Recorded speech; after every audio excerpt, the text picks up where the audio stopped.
Have you ever wondered why you do the things you do? Have you realized that people do things that they're not even aware that they're doing? It's almost like we do it on autopilot, like subconsciously. Wouldn't you like to know what's the thing that's going on inside of your mind that's making you do that? By the end of this video, you're going to understand the limiting beliefs that you believe that you probably don't even know that is causing you to do the things that you do each and every day. First off, my name is Keon Patrick. I'm a military vet and a mindset coach, and I help overachievers that are always burnt out overcome their limiting beliefs. Now, what I'm about to go over today is going to be a concept that's really unfamiliar to society because it's subconsciously. There's things that we don't know that is going on in the back of our minds, and it happens each and every day, and it causes us to do things. And if we don't bring the subconscious to the conscious, we will continue to live our lives on autopilot and call it fate. That's a very famous quote by Carl Jung. So if you think that things are just going to work out in your life and you never get over certain past traumas in your life because maybe it's too hard to get over it, or it's hard to even think about because it was terrible, it was traumatizing, I'm not saying that, but because you fail to get over it, it continues to feed into your life because it did happen to you and you never got over it, so it's still there. And the more you ignore it, the worse it gets over a period of time. So before I get into this concept, I'm going to tell you a story. So I know a guy who grew up as the second child. He was the second born, and he grew up feeling like a lost sheep. He always thought that the first son was the favorite. And because he craved his father's attention, he never thought he was good enough. He said they would go out, they would do everything together to learn how to fish. It made him feel very uncomfortable and frankly unloved, and it made him angry because he always felt like why his brothers getting more attention than him. So he started to copy things that his brother used to do, thinking that, well, big brother's doing this and dad's getting attention. If I was to do it too, maybe I would get attention too. So when he did that, he didn't get the attention that he would need, and it made him really upset. So now 40 plus years later, this guy is still living a life where he feels like he is not enough. And how does that manifest? How does manifesting not feeling good enough or not feeling enough looks like in the real world? Well, every time you see him out, he's best dressed. He has a really nice car. Everything has to be brand new. He doesn't believe in getting something used. And the reason why he does that without even really thinking about it is because there's a subconscious belief behind of him that he's never enough.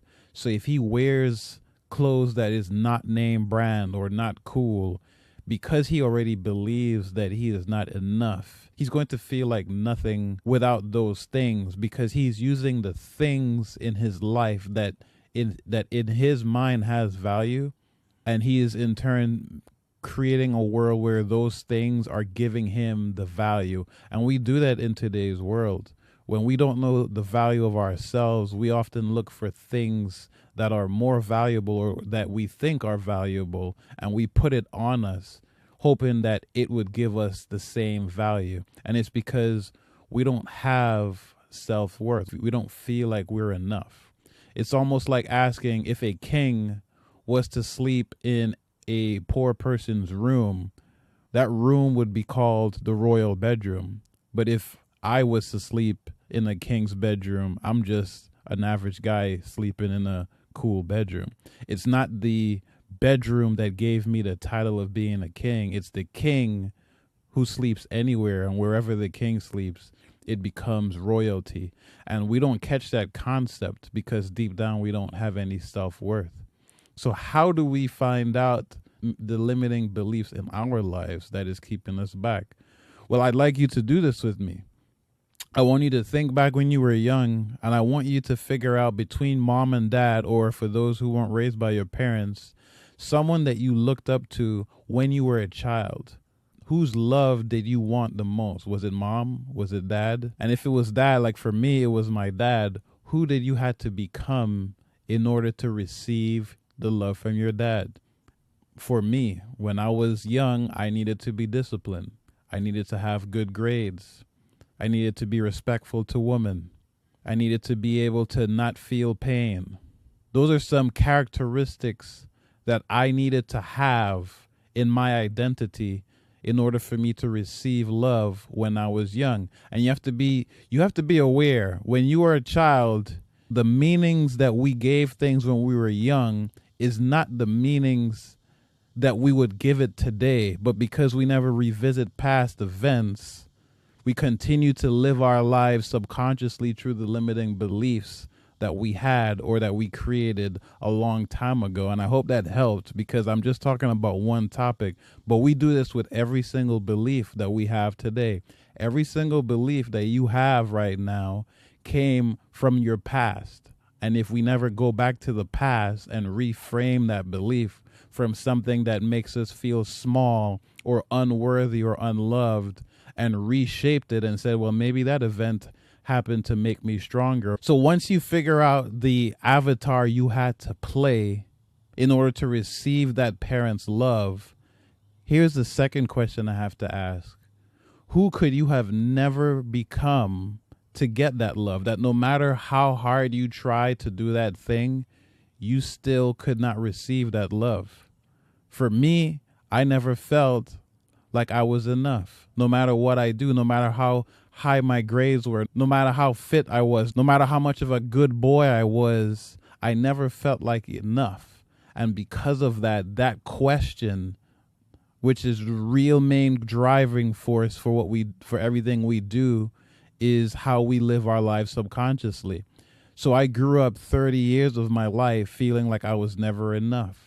So every time I did something, I felt like I had to prove myself to other people subconsciously. Even though I didn't want to, I turned it into a competition. And it's not because it's normal. It's not normal to always want to compete. It's because I always wanted to prove myself to everyone else, because deep down, I felt like I was not enough. And I needed external justifications to feel like I was enough. So what question is it for you?